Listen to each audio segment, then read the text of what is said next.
sorry I didn't make a video about the Wasp Eater yesterday. I did read it Tuesday, but I didn't want to make the video yesterday because it would be really short, and I figured I'd go ahead and save 2 books for one day. That way the video would actually be longer, and you wouldn't have to watch 2 different 2.5-minute videos. You could just watch one 3 to 4 minute video. So let's get started. The Wasp Eater is what I read Tuesday. I really honestly didn't like it very much. It was a good story, and there were parts of it that I really didn't enjoy, but as a whole it was really confusing, and it didn't have very good transitions. It kind of just jumped around from flashback to present time, and it didn't ever tell you that it was going, like, it didn't say, like, back then it had been this way, or it didn't say, but now it just talked, and you had to really get through the whole book before you actually understood which time zone each chapter was in.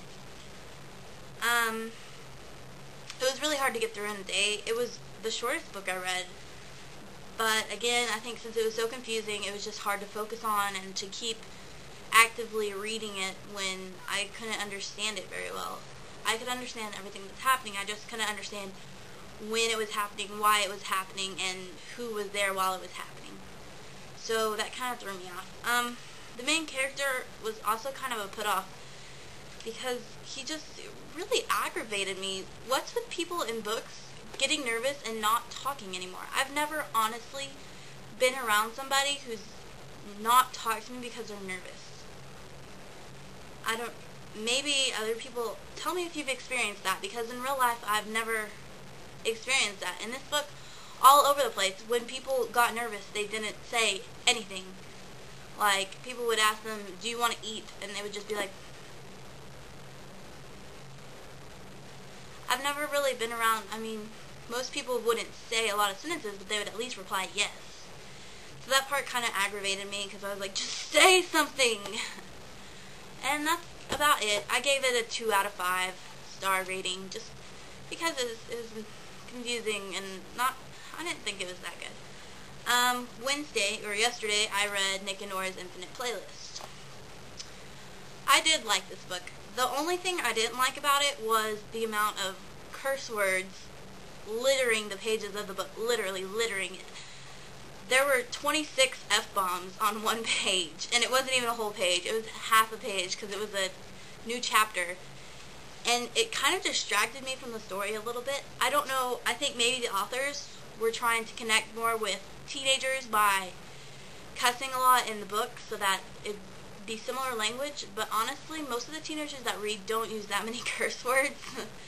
It's the teenagers that don't read that too. So, I don't know, it was a really good story. It's about Nick and Norah, obviously. Both of them have gone through a bad relationship. Nick has his heart broken. Norah is just trying to figure out what to do with her life as a successful and sweet Jewish girl, and it was a good book. Parts of it were kind of like, what are they doing? But it was overall good, and in the end you could connect to it, even though some of the things that they did you wouldn't really imagine doing in your wildest dreams. But it was, I gave it 4 out of 5 stars. I really did enjoy it, and I would encourage it to anybody who's not going to be distracted by extreme amounts of cursing, or anybody who just likes cute little love stories, kind of, well, I guess it wasn't really cute and little, it was more like epiphany of love, and it was a good book. So today I'm reading Deep Down Popular. I'm about 20 pages in because it's like 9 o'clock in the morning, but hopefully I'll be able to finish it, and I guess I'll make another video after I finish 13 Blue Envelopes. Bye! And another note on reading, I joined my library summer reading program. I took my sisters in to get signed up, and turns out as long as you're under 18 you can sign up too. So I figured, hey, I'll just do it and I'll get a free book, because you fill in all these little circles, or they're turtles actually, and you fill in all the turtles and you like go across town and back, and then you get a prize, and you get a prize for each little marker you reach. The first prize is a grab bag, the second prize is a plush bookmark and sunglasses, third prize is a croaker soaker and a harmonica, and the fourth prize is a book of your choice from the available selection.